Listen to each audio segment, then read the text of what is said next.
users should not overcomplicate the things. Make it easy for users to find your products, find the add to cart button, and to find the cart and the checkout button. And of course, make the order button. These are like, it's very, very important, because I have seen websites where the cart has been hidden for Oh, some reasons. So just make sure it does not happen. hey everyone, welcome to another Coffee with Kittl. Today I have Jana from Printful with us. I'm super excited. We're going to dive into some UX, some website as it relates to print on demand in terms of having your own website. What is good UX? Why is it important to the customer journey? That can, of course, make you more sales. But before I do that, if you wouldn't mind, can you give us just a brief background on yourself, what it is you do, your experience, and then we'll dive in and tackle some of these UX questions that maybe users are a little afraid of when it comes to print on demand. Yeah, so hello everyone. I'm Jana. Yes, I'm a user researcher at Printful, and usually I'm responsible for creating different kind of user surveys.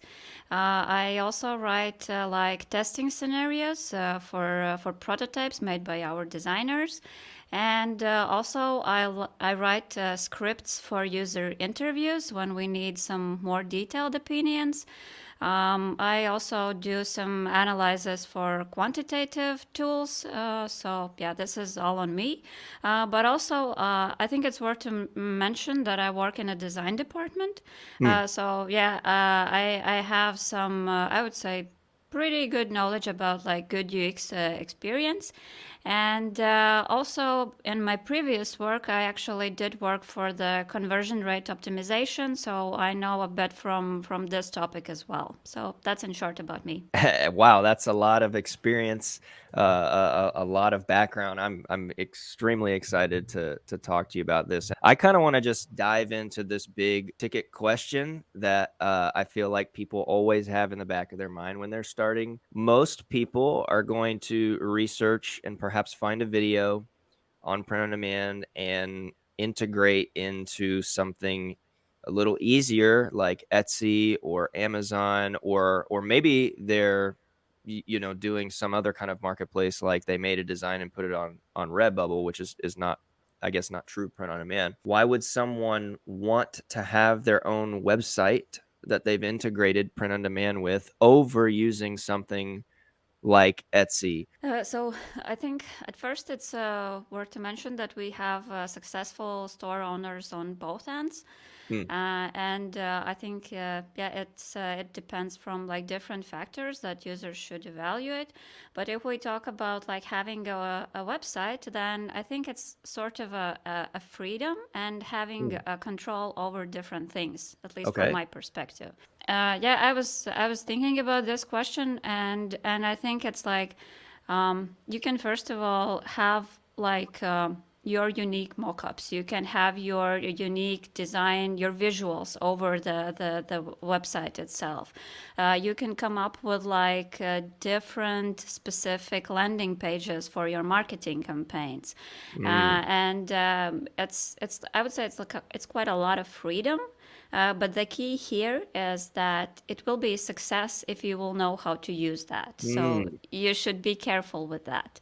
I think now it's amazing that those e-commerce platforms, they are giving templates for users that they can just like Right. implement and follow.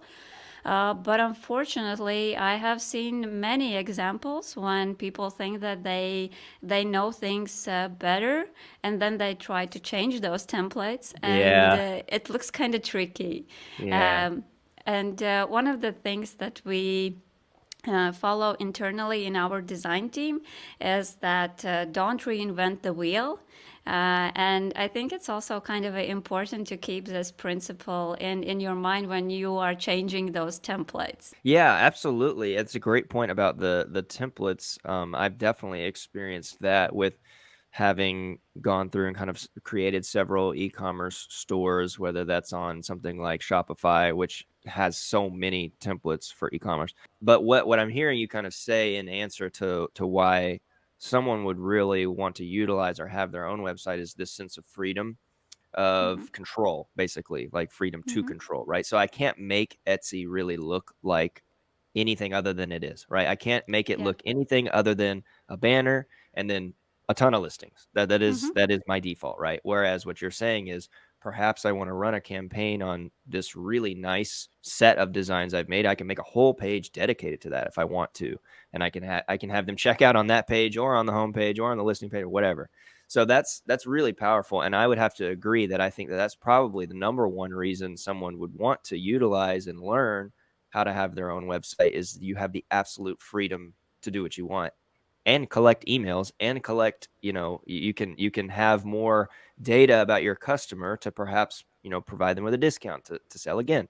um, so in your opinion, I would love to know, what are some of the available options to us for having our own website? So like basically I don't know how many you have in your head, but I was thinking if there's like a top 5 website providers that you think are just really honed in for print on demand that would help users. First two that comes into my mind is the Squarespace and also the Shopify. Hmm. Um, Also, I've personally tried out the Wix, but it was just my Okay. personal interest to see how this integration works. To be honest, I haven't really checked out the advantages of all those integrations. So I can't say much about it. I think you can Google everything and then you can just like do the setup. I believe that those companies are working hard, so you could easily build a website again with like those templates and all the pre-made settings. It should not be that hard. Yeah, I was thinking the same thing. I think, Shopify, Squarespace, and Wix are the major ones that come to my mind, and maybe that's just because like we all see a ton of ads for those. Mm-hmm. I mean, like whether you're watching YouTube or you're watching Hulu or you're watching whatever, I mean, I'll see a Wix or a Squarespace ad everywhere. I'm personally privy to Squarespace. I've mentioned it in videos before. I really like Squarespace a lot. But I know I've also had some success with Weebly in the past. Yeah. It's quite simple to use. Honestly, it's a very simple interface. But I think it all depends on what you want and what you need, and perhaps how you learn. All the interfaces are a little bit different. Otherwise, there would only be one option. But that's kind of the nice thing is we have lots of different options. And Shopify, for example, has just tons of integrations like and Mm-hmm. plugins and APIs and all this kind of stuff that you can get in Shopify to make it really nuanced. How easy is it to integrate, a print on demand like from Printful? How easy is it to integrate that to my Squarespace or my Wix or my Shopify? Like is it kind of a weird long process? Is it simple? Like maybe some people have some like misguided notion that it's very complicated. So what does it take to integrate? So if you want to integrate Printful with your e-commerce platform, then I think it should not take more than 5 minutes, I guess. Oh wow, Uh, 5 minutes. it's like if you have a prepared interface on your platform and you have done the pre-work on the Printful side, it's just like a couple of clicks and that's all what you can do. Yeah, I think we just recently did a research for how do users go through this process, and Mm, I needed to create like a bunch of accounts, and it didn't take me much of time to do those connections. So wow. it's very easy to be done. Of course, you have to follow the instructions, and there might be a bit tricky places, but I think Printful has done a good job, and we have prepared like specific pages with step-by-step guides and Yes. also video guides, and you can just like watch them, read the file, and you will be able to do that in a very quick way. Yeah, I can definitely attest to that. I have integrated Printful with many a website and as well as many a Etsy, and it is actually quite simple. Debatably faster on something like Etsy because you just kind of go in there and it's like, great, we found it. It's over. But it's like almost the same on. I remember when I was doing it on Squarespace, it was like, great, it's there, and then I just hit submit and all my products were there. And I was like, that's incredible. Kind of going back to the websites themselves. Okay, so now we know we have a couple of options for websites, web providers we can use. We know how easy and how fast it is to integrate Printful. It's pretty amazing.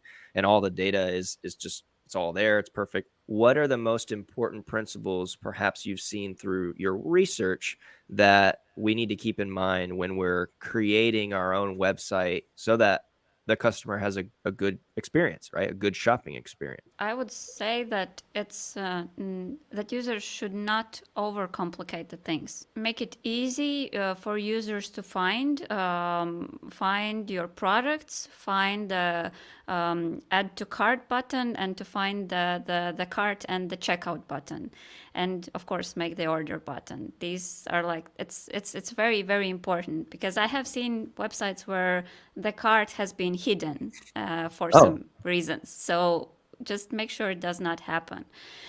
Usually, when thinking about the user journey, I stick to the sort of principle that there are the main pages. So there's the home page, there's the category page, product page, and then there's the checkout process. And for all of those pages, you have specific rules that you should follow. Let's say if we start with the home page, then what you need to do is I like to say that the purpose of the home page is to explain why you are special. mm, okay. There is this thing of like the first banner above the fold that users will see immediately, and make sure it has some kind of piece of information that gives this unique selling proposition. Mm, Whether it's like a special design, maybe it's your slogan that makes a difference. Like, I know that a lot of people who are using print on demand, they follow this idea of providing something from like a very narrow niche. So make sure that this banner exposes your products and explain to your customers that you offer specific niche products. One of the things I think it's quite important that, okay, if you will make a very bright and specific visual, make sure that you have a call to action button in this banner that leads to the product, and also that this button stands out. It's very easy to like make it light and not so easy to find, mm, because if your focus is on this bright visual, then it might seem that, oh, like button is secondary, but that's not true. You are basically you as the website owner, you are leading your user through the website by those call to action buttons. So this is right. what users should definitely see. And of course, in the homepage, then you can play around with different elements, like what do you think is the most important, whether they are, I don't know, some special collections. Maybe these are like, I don't know, like the backstories of your collections. Why is it special? Why do users need to go deeper in your website? It can be also some Mm, specific customer reviews. There are many companies who are proud with like their backstories, why they even started this company. So again, right. try to implement these kind of like stories or factors that could be important to your audience.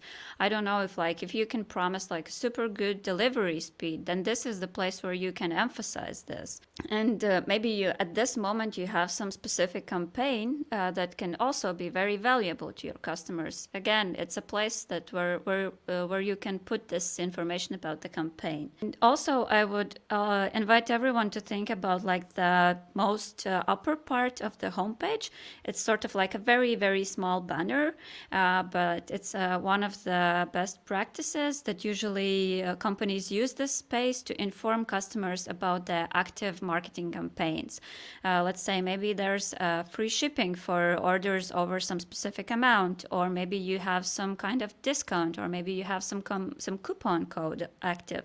So make sure that this information is shown in that banner, and I think you should show this banner in all the pages through your website. If we go next to the category page or the product listing page, I would recommend to think carefully about the filters. There is one thing that I've noticed like everywhere and also like in my life, such thing as like paradox of choice. If users are giving too many choices, it's like Hmm. so difficult to make a decision. Right. I heard a very good example, and I can definitely refer to it. That sometimes it's so difficult to choose a food when I go to a restaurant. Hmm. Uh, it's just because there are so many options to choose from. Right. And the same can happen also in your e-commerce store. There again are many ways how to reduce this paradox of choice.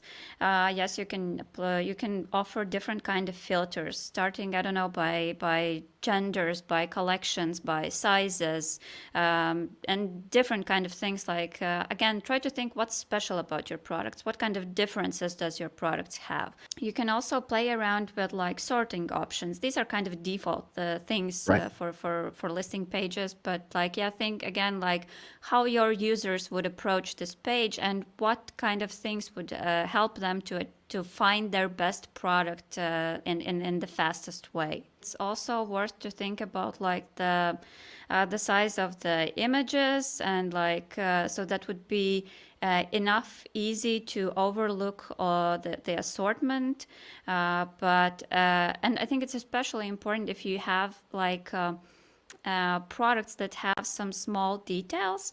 Let's say at Printful we are offering embroidery, and Hmm. usually it's quite small if you compare it with DTG designs. So it's amazing if users already in the category page can have like a sneak peek in how this small embroidery look when it's like zoomed in. I have heard some stories that it's like also valuable to think about the mock-up styling, so they all would like kind of be in the same style. So again, it's a very simple explanation. It's just so it would be easier for your customers to go through the page, because of course all the details that users should evaluate when opening a new website, it takes like a lot of brain space. And if you can make this website visit easier, then again it's better for user and eventually for you as a store owner as well. I think about the product page is like super important to keep in mind that follow the main principles as other websites are doing, because yeah, users are used to this structure of how a product page should look like. Okay. And again, by coming up with some innovative designs, you are just making this process of selecting a product way more difficult. But yeah, like again, think about things that are important to your customers. Again, cool product photos that explain product details. Maybe it's worth to add some kind of explanation about the product fit.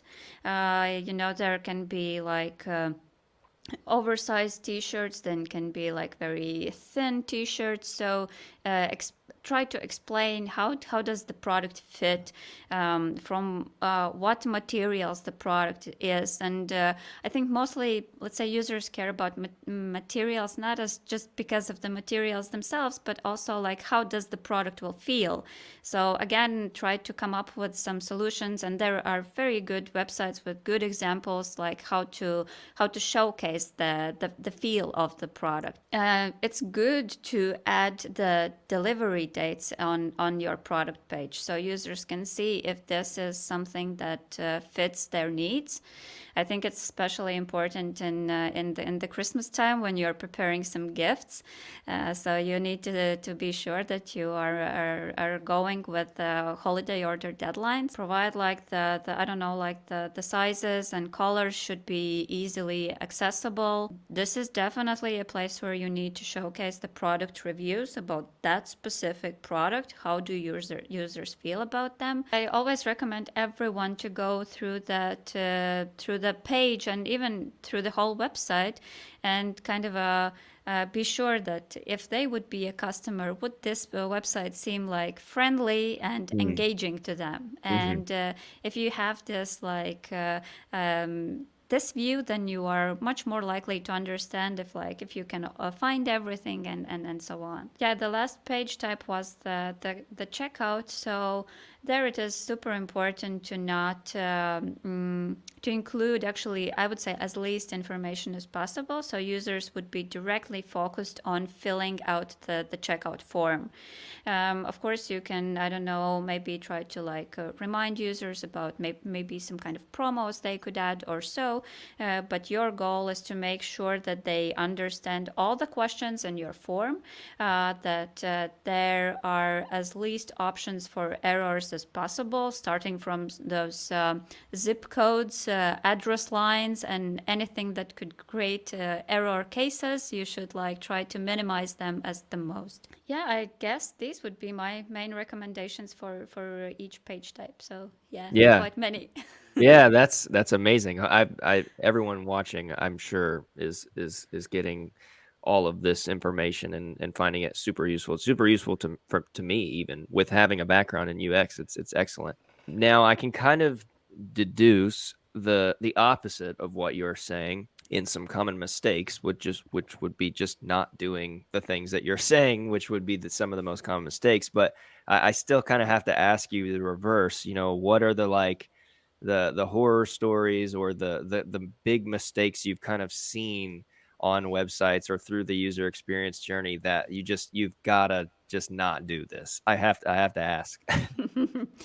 So I think a year ago we even had this sort of, it was not marketing campaign, it was I think campaign to engage with our customers. We invited them to share their websites, and then we did an internal roasting and shared some advices, which was Oh, actually wow. very, it was very valuable because we kept the tradition still in the design team, and now we are just checking whether it's websites, or the last time it was email campaigns, and then we are understanding okay, what's good and what we can borrow and what could be improved in their campaigns. But yeah, if we talk about the horror stories, then yeah, the thing that I mentioned about hiding the cart, it Mm. was, though it was a template, and I guess the user was playing around with the template functionalities, and that's why the cart, sorry, was hidden. Also, I remember there was a case when when the website had a hamburger menu on the left side, Right. top left Right. side, and I think it was in a white color, this menu icon. But then we checked the product page, and I think for the product that we had, there was a white product, and also the page had that specific page had a white background, so we simply couldn't find the menu and how to Mm. navigate through the website. Okay. Yeah. Yeah, as I mentioned about not making this call to action button enough easy to notice. Have you ever seen where there's just I feel like this might be tempting for people to do, is either on the homepage, probably on the homepage, you get there and it's just a barrage of pictures and basically links to the products, basically on the homepage. It essentially not doing what the homepage is for. Have you ever Mhm. seen where it's just okay, this is just a massive gallery here? Yeah, yeah, for sure. Customers are doing this, and it's always why are, exactly like you said, this is not the purpose of the homepage. You shouldn't be doing this, and I think it's just that they are stealing opportunities for themselves. Mm. There is so much else what you could add in the homepage, and there's a separate page where you can add those all of those product photos. So Yeah, I have seen that commonly too. Sort of the last kind of questions, or the last questions I have, is geared to or geared toward bolstering your website. So if we've kind of gone through this journey of, we talked about website providers. Okay, we talked about how easy it is to connect Printful, how easy it is to get your listings up, what you should be doing to showcase on your product listing, how the user is getting there. I think another common fear of users is that now I've created something that's custom to me. It's beautiful, it's amazing, has all my products. However, now I have to create my own traffic. Hmm. I don't have a captive audience like I might have on Etsy or Amazon, which is, I feel like, why a lot of beginners will start there, despite all of the intense SEO tools that Shopify or Squarespace provide you, or they kind of pride themselves on like it's like super easy to do, and it's like maybe I don't know, but like what kind of tips can you give us? And I'm not suggesting that you have to say like this is how you're going to get traffic, because again, it's very dependent on you, your user base, your niche that you said. It's very dependent on a lot of research before. But let's say we kind of have some of those things figured out. How do we kind of bolster or provide traffic to our website? Like, are there specific kind of tactics, or like what would you kind of see, or maybe what do you see users doing to kind of get traffic to their website so people would want to purchase? Yeah, I think the first thing is that, of course, you understand that you will need to put some effort in getting this Mm, traffic. It does right, not happen naturally. Like, right. even if you want to just add paid ads, you still will need to do a research to understand what like the main keywords, and the best, I don't know, like pricing strategies and things like this. Correct. Yeah. And Right. it takes some time. I don't know. I guess I would start with like understanding what actually talks to your audience. Mm, Like, I know that like it's a influencers. Let's say it's a very big topic now. So, but you have to understand if your audience is actually using social media, so they could know about any kind of influencers, and mm. that's one. I'm a strong believer in SEO. I Okay. think Okay. if you do the right thing, then you can get a lot of attention, and it's simply just because not everybody is doing that. And I think it's because it again it takes some time, and you have to do this keyword research.